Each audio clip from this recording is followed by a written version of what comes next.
اعوذ باللہ من الشیطان اللعین الرجیم بسم اللہ الرحمن الرحیم وبہ نستعین وہو خیر معین اما بعد. ہماری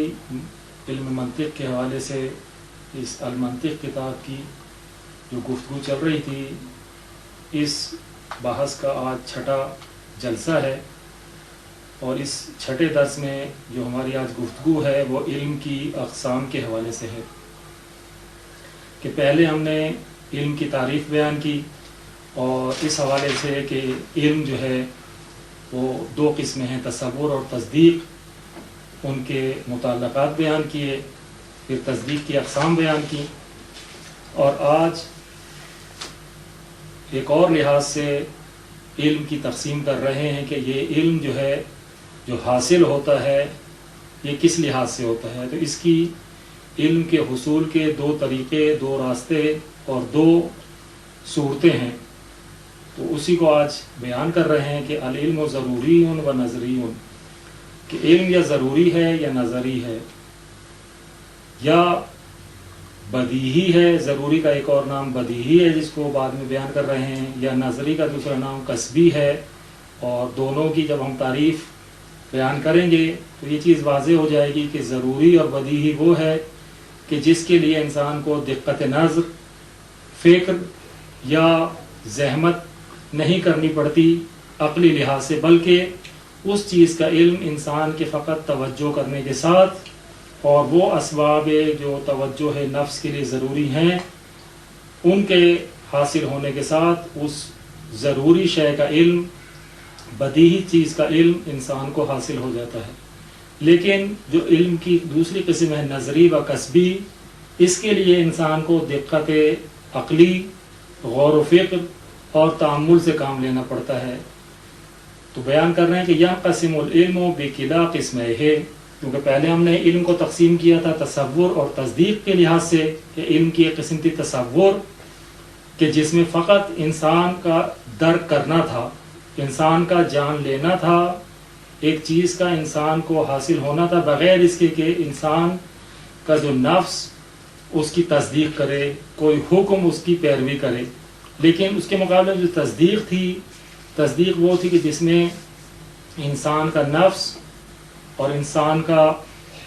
ضمیر جو ہے اس چیز کی تصدیق کرتا ہے اور حکم کرتا ہے اس چیز کے بارے میں، اس لیے کیونکہ نفس کی تصدیق اس کے شامل حال ہوتی ہے، اس قسم کو نام بھی تصدیق کا دے دیا گیا. تو یہ جو دو قسمیں ہم نے پہلے تصور اور تصدیق علم کی بیان کی تھیں، ان دونوں قسموں کے لحاظ سے علم اپنی دونوں قسموں کے ساتھ تقسیم ہوتا ہے الی قسمین، دو قسموں کی طرف. وہ دو قسمیں کون سی ہیں؟ الضروری نمبر 2 بعد میں بیان ہو رہی ہے، والنظری. ضروری اور نظری یہ دو قسمیں ہیں، اور تصور اور تصدیق دونوں ان دو کی طرف تقسیم ہوتا ہے. نتیجتاً 2 ضرب 2 کا یہ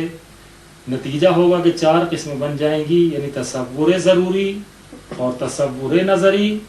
اور تصدیق ضروری اور تصدیق نظری. پہلی قسم جو ہے الاول الضروری، کہ پہلی جو علم کی قسم ہے وہ ضروری ہے، وہ یسمى ایضاً البدیہی، اس کو بدیہی بھی کہا جاتا ہے، بدیہی کا نام بھی دیا جاتا ہے. وہوا، اور یہ جو ضروری یا بدیہی ہے یہ کیا ہوتا ہے؟ یہ وہ علم کی قسم ہے کہ ما لا یحتاج فی حصولہ الی کسب و نظر و فکر، کہ جو اپنے حصول میں، اپنے حاصل ہونے میں کسب یعنی کمائی کا، نظر کرنے کا، دقت کرنے کا، فکر کرنے کا محتاج نہیں ہوتا. ضروری نہیں ہے اس کے حصول میں کہ دقت کی جائے، غور و فکر کیا جائے، اس کو حاصل کرنے کے لیے، کمانے کے لیے کوشش کی جائے. فَيَحْصُلُ بِالْإِسْتِرَارِ وَبِالْبَدَاهَةِ، بلکہ اس کا علم جو ہے حاصل ہو جاتا ہے، یہ ضروری حاصل ہو جاتی ہے، اس کا ادراک ہو جاتا ہے بالاسترار، اچانک، ضروری طور یعنی اضطراری طور پر، بغیر اس کے کہ انسان اس کے لیے کوئی پہلے سے غور و فکر کرے، دقت کرے، بلکہ اضطراری طور پر، ناچار طور پر اس کا علم انسان کو حاصل ہو جاتا ہے. وہ بالبداہت، اور اچانک حاصل ہو جاتا ہے. کیسے بالبداہت ہوتا ہے؟ التی ہی المفاجات، کہ یہ بداہت یہ اچانک علم کا حاصل ہونا کہ جو یک مرتبہ ہے، ایک دم سے ہے. مفاجتاً ہے یعنی ایک دفعہ میں ہے، بغیر اس کے کہ اس میں کوئی ترتب ہو، مراحل طے کرنے ہو، بلکہ ایک مرتبہ میں یکدم سے اس چیز کا علم انسان کو حاصل ہو جاتا ہے۔ والارتجال من دون توقف، اور انسان کا جو ارتجال ہے یعنی انتقال ہے اس چیز کی طرف، جو نقل ہونا ہے اس چیز کی طرف جو جانا ہے، وہ بغیر کسی توقف کے ہوتا ہے، کسی چیز پر موقوف نہیں ہوتا، وہاں تک جانا، اس چیز کے بارے میں جاننا اور اس چیز کی طرف منتقل ہونا کسی توقف کے بغیر، کسی چیز پر انحصار کے بغیر ہوتا ہے۔ مثال کے ساتھ بیان کر رہے ہیں کا تصورنا لمفہوم الوجود والعدم، جیسے ہمارا تصور کرنا وجود کے مفہوم کے بارے میں یا عدم کے مفہوم کے بارے میں۔ وجود اور عدم دو نقیض ہیں، ایک دوسرے کے مقابلے میں ہیں، ایک وجودی چیز ہے، ایک سلبی چیز ہے، ایجاب اور سلب ہے، لیکن دونوں جو ہیں ان کا اپنا مفہوم ہے، اور ان کا فقط مفہوم کو جان لینا کہ ایک چیز وجود رکھتی ہے اور موجود ہے، جیسے انسان کا وجود، خداوند متعال کا وجود، اور اسی طرح یہ چیز معدوم ہے۔ اب معدوم جو ہے وہ خداوند متعال کے شریک کی نسبت بھی اس کی نسبت ہے، اور ممکن ہے وہ انسان کے جو دنیا میں آیا ہی نہ ہو اس کی طرف بھی ہو سکتی ہے۔ بس عدم کا تعلق جو ہے وجود کے مقابلے میں ہے، کہ وہ چیز کے جو وجود نہیں رکھتی یعنی معدوم ہے، اس کو جو جاننا جو ہے، اس کا جو تصور کرنا ہے،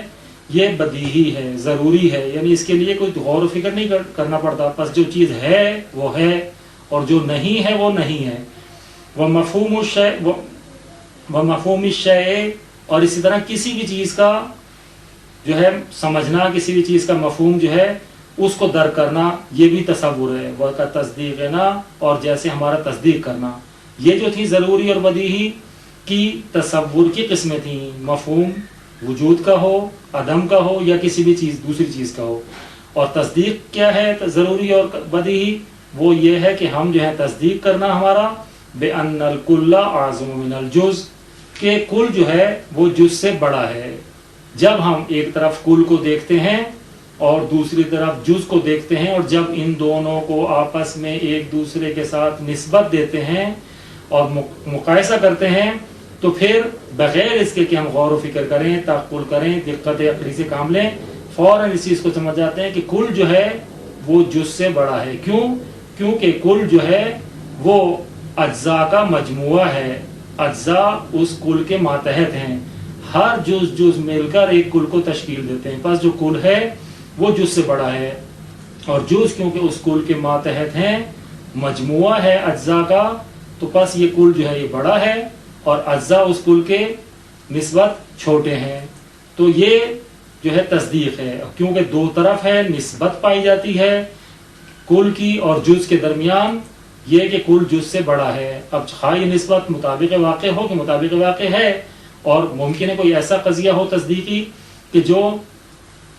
مطابق واقع نہ ہو، تو اس میں بھی بہرحال کیونکہ نفس تصدیق کرتا ہے عدم مطابقت واقع کی، تو وہ تصدیق بھی بدیہی اور ضروری کہلائے گی، جس میں دقت عقلی اور غور و فکر سے کام لینا نہ پڑے۔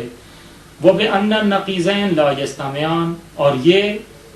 ہمارا جو ہے تصدیق کرنا کہ دو نقیض جو ہیں وہ جمع نہیں ہوتی۔ جیسے دو نقیض کہیں انسان اور لا انسان، اب یہ دو چیزیں جو ہیں انسان اور لا انسان ایک دوسرے کی نقیض ہیں، یہ کبھی بھی جمع نہیں ہو سکتی کہ ایک چیز جو ہے وہ انسان بھی ہو اور لا انسان بھی ہو۔ اگر ایک وجود پر، ایک شخص پر انسان صادق آتا ہے تو پھر اس پر لا انسان صادق نہیں آ سکتا۔ جب اس کو ہم انسان کہہ رہے ہیں تو لا انسان نہیں کہہ سکتے۔ اور اسی طرح اگر ایک وجود پر، ایک حیوان پر ہم لا انسان کا اطلاق کر رہے ہیں، مثلا گدھا جب لا انسان ہے تو اس پر انسان صادق نہیں آ سکتا۔ یہ دونوں جو نقیض ہیں انسان اور لا انسان، یہ کبھی جمع نہیں ہو سکتی۔ یا شے وجودی ہے یعنی انسان ہے، یا شے عدمی ہے یعنی لا انسان ہے، ہو نہیں سکتا کہ یہ دونوں نقیضیں ایجاب اور سلب ایک جگہ اکٹھی ہو جائیں۔ جس طرح کی باتیں پڑھیں گے کہ دونوں پھر اٹھ بھی نہیں سکتی، کہ ایک چیز جو ہے انسان بھی نہ ہو اور لا انسان بھی نہ ہو۔ اگر انسان کو ہم کہہ رہے ہیں کہ انسان ہے تو پھر لا انسان تو اس سے اٹھ جائے گا، لیکن خود انسان اس سے نہیں اٹھ سکتا۔ اور اسی طرح گدھے کی نسبت، اگر ہم اس سے انسان کو اٹھا رہے ہیں کہ وہ انسان نہیں ہے تو لا انسان اس سے نہیں اٹھا سکتے، بالآخر لا انسان اس پر صادق آئے گا۔ تو یہ دونوں چیزیں جو نقیض ہیں یہ کبھی بھی نہ جمع ہوتی ہیں اور نہ اٹھتی ہیں، لا یجتمعان ولا یرتفعان۔ لیکن یہاں ہم جو ہے اس کی طرف نسبت دے رہے ہیں نقیضین کی طرف، عدم اجتماع کی، کہ یہ دونوں جمع نہیں ہوتی۔ اب جب ہم کہہ رہے ہیں دونوں جمع نہیں ہوتی تو اس کے لیے کوئی غور و فکر اور دقت کرنے کی ضرورت نہیں ہے، بلکہ انسان بالبداہت اس چیز کو جانتا ہے کہ جب دو چیزیں ایک دوسرے کی نقیض ہیں تو وہ جمع نہیں ہو سکتی، اس کے لیے غور و فکر کرنے کی ضرورت نہیں پڑتی۔ وہ بِأَنَّ الشَّمْسَ طَالِعَةٌ، اور یہ ایک اور قضیہ تصدیقی ہے کہ جو ہم نفس ہمارا تصدیق کرتا ہے اس چیز کی کہ ان الشمس طالعۃ، کہ سورج طلوع کرنے والا ہے، نمودار ہونے والا ہے۔ اب جب سورج کی طرف طلوع کی نسبت دے رہے ہیں کہ سورج طلوع کرنے والا ہے تو اس کے لیے غور و فکر کی ضرورت نہیں ہے، بلکہ جیسے ہی ہم باہر نظر ڈالیں گے اور دیکھیں گے کہ دن کی روشنائی نمودار ہو چکی ہے، ظاہر ہو چکی ہے، تو فوراً ہم کہیں گے کہ الشمس طالعۃ، سورج نکل آیا ہے۔ اس کے لیے غور و فکر کرنا، دقت کرنے کی ضرورت نہیں ہے، بلکہ فقط نفس کا متوجہ ہو جانا ہی کفایت کرتا ہے۔ اور اسی طریقے سے وَأَنَّ الْوَاحِدَ نِصْفُ الْاثْنَيْنِ، ایک اور قضیہ تصدیقی کہ یہ جو ہے ایک دو کا آدھا ہے، کیونکہ دو ایک مل کر دو بنتے ہیں۔ جب ایک مل کر دو بنتے ہیں تو ہر ایک جو ہے وہ دو کا آدھا ہوتا ہے، یہ ایک بھی اس کا دو کا آدھا ہے اور دوسرا ایک بھی دو کا آدھا ہے۔ جب یہ دونوں ایک ملیں گے تو دو مجموع کی شکل میں ہو جائے گا۔ تو اس لیے ان الواحد نصف الاثنین، یہ قضیہ بھی ایک تصدیقی قضیہ ہے کہ اس کے ایک اور دو کی طرف نصف ہونے کی، آدھے ہونے کی، نصف ہونے کی نسبت دی جا رہی ہے۔ واقع میں خارج امر میں بھی جو ہے مطابق واقع ہے۔ تو بس یہ جو قضیہ ہے اس میں بھی غور و فکر نہیں کرنا پڑتا، بلکہ نفس خود اس چیز کو درک کرتا ہے، سمجھتا ہے۔ جب انسان تھوڑی سی توجہ کرتا ہے تو توجہ کے ساتھ انسان یہ درک کر لیتا ہے کہ جب دو ایک کا مجموعہ ہے تو ہر ایک جو ہے وہ دو کا آدھا ہے۔ وہاں اسی طرح دوسرے قضائے تصدیقیہ کہ وہ سب جو ہیں کہ جن میں غور و فکر اور دقت عقلی سے کام لینے کی ضرورت نہیں پڑتی، وہ سب بدیہی اور ضروری ہیں۔ الثانی، دوسری قسم جو ہے علم کی وہ ہے ون نظری، دوسری قسم نظری ہے، یعنی الضروری ون نظری، واو کا عطف ادھر ہو رہا ہے، پہلے ضرورت نہیں ہے، فقط اتنا ہی کہہ دیں کہ الضروری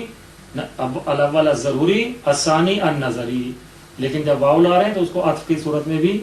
ہم کہہ سکتے ہیں کہ اس کا عطف ضروری پر ہو رہا ہے۔ وَهُوَ مَا يَحْتَاجُ حُصُولُهُ إِلَىٰ كَسْبٍ وَنَظَرٍ وَفِكْرٍ، یہ اس کے مقابلے میں ہے کہ نظری وہ ہے، ایسا علم ہے کہ جو محتاج ہوتا ہے اپنے حصول و ادراک میں، اپنے حاصل ہونے میں، کسب و نظر و فکر کا، کہ انسان کو ضرورت پڑتی ہے اس علم تک پہنچنے کے لیے، اس علم کو حاصل کرنے کے لیے کمائی کی، کہ وہ اس کے لیے زحمت کرے، اس کو حاصل کرے، نظر کرے یعنی دقت کرے، غور و فکر کرے، اور عقل سے کام لے، فکر سے کام لے، جو اللہ تعالیٰ نے اس کو قوت عقلیہ مفکرہ سے نوازا ہے، اس سے کام لے، تاکہ اس علم تک جو علم نظری ہے کہ جو فقط توجہ کر لینے سے، فقط نظر ڈال لینے سے حاصل نہیں ہوتا، بلکہ عقل سے کام لینے سے، غور و فکر کرنے سے حاصل ہوتا ہے، کا تصورنا، اس کی بھی دو ہی قسمیں ہیں، جیسے ہم نے اوپر بیان کیا کہ تصور ہو یا تصدیق، علم اپنی دونوں قسموں کے ساتھ دو قسموں کی طرف تقسیم ہوتا ہے۔ تو یہ جو ہے اس کو بھی ہم دونوں قسموں میں مثالوں کے ساتھ بیان کریں گے۔ تو یہ جو نظری ہے یہ تصور بھی ہو سکتی ہے، تصوری بھی ہو سکتا ہے، اور علم نظری تصدیقی بھی ہو سکتا ہے۔ کا تصورنا، جیسے ہمارا تصور کرنا، لحقیقت روح والکہرباء، کہ روح کی حقیقت کے بارے میں، یا کہرباء یعنی بجلی کی حقیقت کے بارے میں، کہ یہ روح جو ہے اس کی حقیقت کیا ہے۔ فقط انسان کا اس کی طرف توجہ کرنا انسان کے اس کے مفہوم تک پہنچنے کے لیے کافی نہیں ہے کہ روح کا کیا مفہوم ہے، بلکہ غور و فکر کرنا پڑے گا، دقت سے کام لینا پڑے گا۔ جب انسان اس میں غور و فکر کرے گا، دیکھے گا کہ روح کے آثار ہیں، اور روح جو ہے وجود رکھتی ہے اور اس کے آثار ہیں، تو پھر کسی حد تک روح کا مفہوم اس کے نزدیک واضح ہو سکتا ہے۔ اسی طرح بجلی دیکھنے میں نظر نہیں آتی، بلکہ اس کے آثار نظر آتے ہیں۔ روشنائی ہے یہ جو نظر آ رہی ہے، یہ بجلی کے کہربا کے آثار ہیں، خود بجلی تو نہیں ہے۔ اسی طریقے سے اگر پنکھا چل رہا ہے، اے سی چل رہا ہے، ٹی وی چل رہا ہے، یہ جو ساری چیزیں جو الیکٹرانک کی ہیں اور بجلی سے چلتی ہیں، یہ سب چیزیں اس بجلی کے اثر سے چل رہی ہیں۔ لیکن خود بجلی کیا ہے؟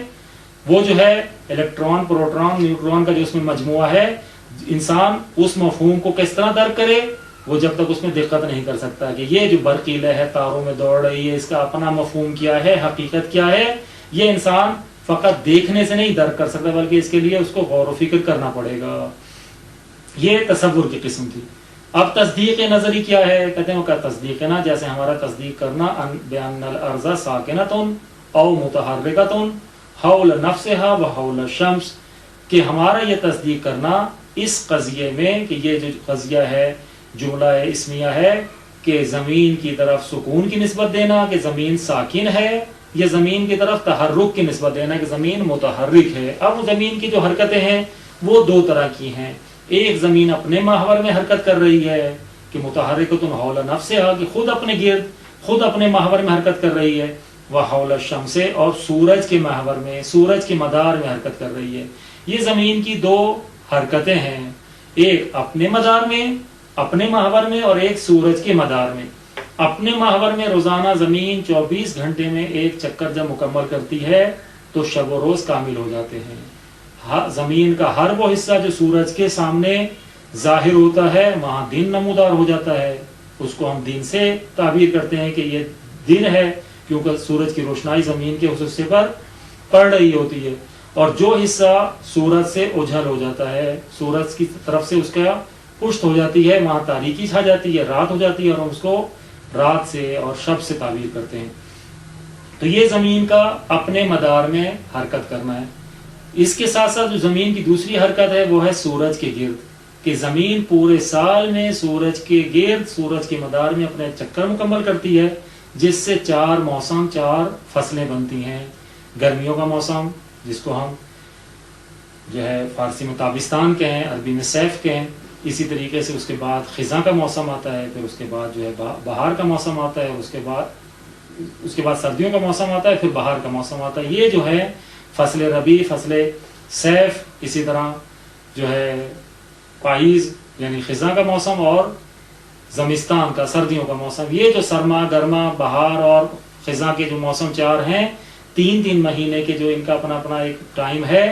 طبعی طور پر، یہ سورج کے گرد زمین کی گردش اور چکر لگانے سے حاصل ہوتا ہے کہ زمین پورے سال میں سورج کے گرد اپنا ایک چکر مکمل کر لیتی ہے۔